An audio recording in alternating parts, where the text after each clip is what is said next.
যাদের হার্ট দুর্বল তারা আমার এই ভিডিওটি দেখবেন না। জিনেরা মূলত 5টি গাছে বসবাস করে। নাম্বার 1 বাঁশঝাড়।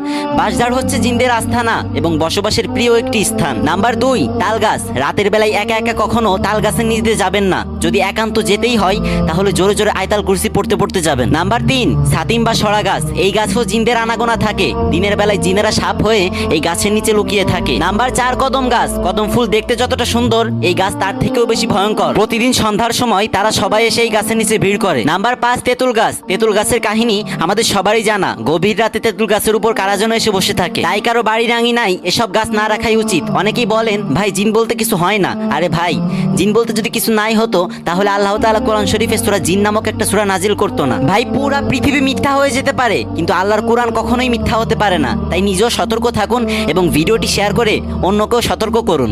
ধন্যবাদ।